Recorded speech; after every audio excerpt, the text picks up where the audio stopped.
안녕하세요. 오늘 이야기에서는요, 우리가 흔히 쓰는 기본 AI가 어떻게 한 단계 뛰어넘어 훨씬 더 똑똑한 존재가 되어가고 있는지 그 비밀을 파헤쳐 볼 겁니다. 네, 바로 헷갈려하는 AI에서 스스로 판단하고 움직이는 자율적인 에이전트로의 진화, 그 핵심 기술의 세계로 한번 같이 들어가 볼까요? 자, 그럼 본격적으로 시작해 볼까요? 우선 AI가 왜 그렇게 종종 엉뚱한 대답을 하는지 그 근본적인 문제부터 한번 짚고 넘어가 볼게요. 바로 사고력의 문제입니다. AI 챗봇한테 뭐 좀 복잡한 거 시켰다가 뭔가 핵심은 쏙 빼놓고 동문서답해서 답답했던 경험 다들 한 번쯤은 있으시죠? 그 원인이 뭐냐면요. 바로 AI의 두뇌라고 할 수 있는 대규모 언어 모델, 즉 LLM 때문입니다. 이 친구들이 워낙 방대한 텍스트로 학습해서 말은 정말 잘하는데요. 여러 단계를 거쳐야 하는 복잡한 작업을 시키면 종종 길을 잃어버리곤 하죠. 그 이유가 뭐냐면요. 바로 LLM이 작당하는 방식이 있습니다. LLM의 진짜 전문 분야는 다음에 올 단어를 기가 막히게 예측하는 거예요. 하지만 우리 사람처럼 문제의 진짜 의미를 이해하고 논리적으로 추론하는 능력은 아직 부족하거든요. 그래서 복잡한 걸 한꺼번에 툭 던져주면 결과물이 엉망이 될 때가 많은 겁니다.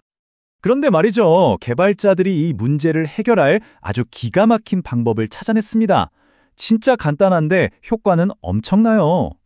우리 어릴 때 수학 선생님이 맨날 하시던 말씀 있죠? 풀이 과정도 써! 바로 그거랑 똑같습니다.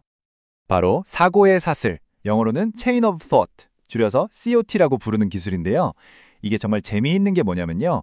AI한테 그냥 정답 내놔 하는 게 아니라 네가 어떻게 그 답을 생각했는지 그 생각의 과정을 차근차근 설명해봐 라고 유도하는 거예요. 말 그대로 생각의 흐름을 소리내어 말하게 만드는 거죠. 자, 여기 화면 한번 보세요. 왼쪽이랑 오른쪽 차이가 확 느껴지시죠? 코파일럿을 쓰기 전 왼쪽을 보면 그냥 7개 하고 정답만 툭 던져주잖아요. 근데 오른쪽을 보세요. 코파일럿을 적용하니까 와, 사람이 설명하듯이 처음엔 몇 개가 있었고 누가 몇 개를 가져가서 그래서 최종적으로 몇 개가 남았는지 그 계산 과정을 전부 보여주죠. 훨씬 명확하고 또 믿음이 가잖아요. 와, 이 기술 효과가 어느 정도냐면요. 정말 놀랍습니다. 이 차트 좀 보세요.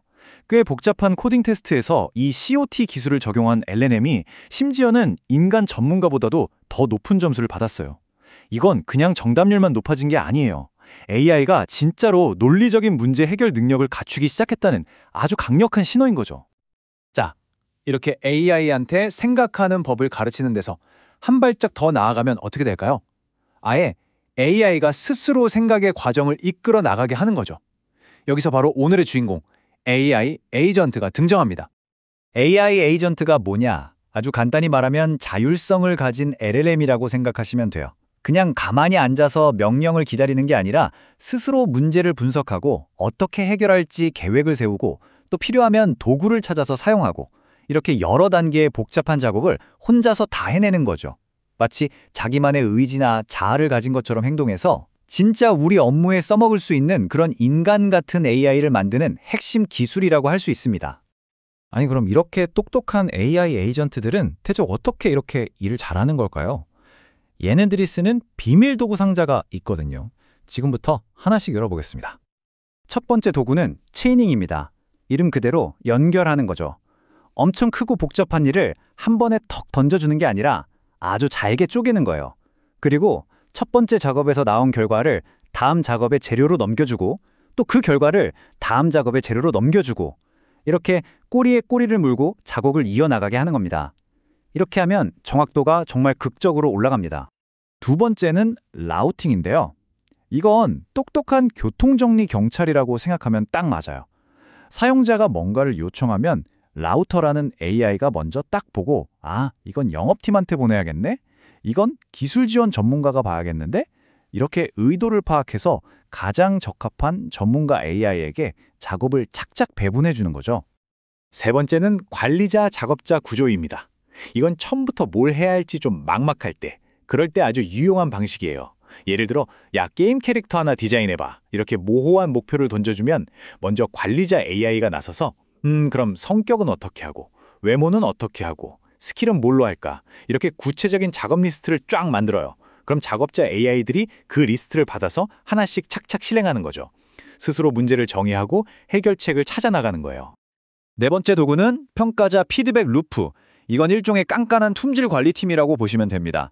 한 AI가 번역 같은 일을 끝내면 평가자 AI가 그걸 딱 보고 미리 정해둔 엄격한 기준에 맞는지 검토를 해요. 만약 결과물이 마음에 안 들면요, 될 때까지 계속 돌려보내는 거예요. 다시 해와, 이렇게 피드백을 계속 돌리면서 결과물의 퀄리티를 정말 극한까지 끌어올리는 거죠. 자, 이렇게 강력한 기술들을 보니까 와, 저런 건 어떻게 만들지? 궁금해지시죠? 근데 생각보다 문턱이 그렇게 높지 않습니다. 에이전트를 만드는 방법은 크게 두 가지 길이 있어요. 내가 좀 코딩을 안다 그러면 엔트로픽 같은 데서 제공하는 가이드를 보면서 직접 하나하나 만들어보는 DIY 방식이 있고요. 아, 나는 좀 더 쉽게 시작하고 싶다 하시는 분들은 프레임워크를 쓰면 됩니다. 프레임워크에는 웹 검색 같은 유용한 기능들이 이미 다 만들어져 있어서 초보자도 훨씬 쉽게 시작할 수 있어요. 특히 프레임워크를 쓰면 바로 이 멋진 비유가 현실이 됩니다.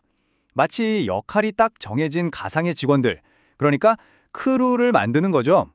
예를 들면 분석가 크루, 작가 크루, 리서처 크루 이렇게 팀을 짜놓고 필요할 때마다 자, 분석팀 나와서 일 좀 해! 하고 부르기만 하면 되는 거예요. 상상만 해도 정말 든든하지 않나요? 자, 그럼 이 모든 기술들, 이 똑똑한 에이전트들이 향하는 곳은 과연 어디일까요? 이제 좀 더 큰 그림을 한번 보겠습니다. 오늘 우리가 살펴본 이 에이전트 기술들, 이게 그냥 AI 성능 조금 좋아지는 그런 차원의 얘기가 아닙니다. 이건 스스로 생각하고 추론하고 복잡한 문제를 풀어내는 정말 인간 같은 AI, 바로 범용 인공지능, AGI로 가는 아주 핵심적인 디딤돌이라고 할 수 있어요. 물론 빛이 있으면 그림자도 있겠죠. 이렇게 스스로 생각하고 행동하는 AGI는 인류의 큰 문제들을 해결할 엄청난 잠재력을 가졌지만 동시에 아주 심각한 보안 문제도 따라옵니다. 예를 들어 에이전트가 정보를 찾으려고 어떤 웹사이트에 들어갔는데 그 페이지에 눈에 보이지 않는 악성 명령, 이걸 프롬프트 인젝션이라고 하는데요. 이런 게 숨겨져 있을 수 있다는 거예요. 그럼 에이전트가 자기도 모르게 그 명령을 읽고 실행해버릴 수 있는 거죠. 이건 정말 우리가 심각하게 고민하고 해결해야 할 문제입니다.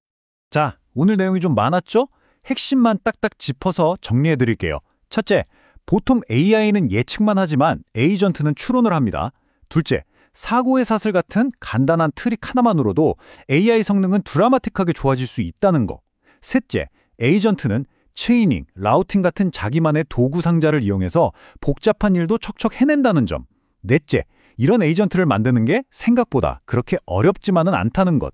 그리고 마지막으로 이 모든 것이 결국 AI의 궁극적인 미래, AGI로 가는 아주 중요한 한 걸음이라는 겁니다.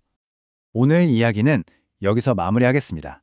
하지만 그냥 끝내기 아쉬우니까 여러분께 생각할 거리 하나를 던져드릴게요. AI 에이전트가 점점 더 똑똑해지고 자율적으로 행동하게 될 텐데 만약에 얘네들이 실수를 저지른다면 그 최종 책임은 과연 누가 져야 할까요? 이걸 만든 개발자일까요? 이걸 사용한 사용자일까요? 아니면 에이전트 그 자신일까요? 여러분의 생각이 궁금합니다.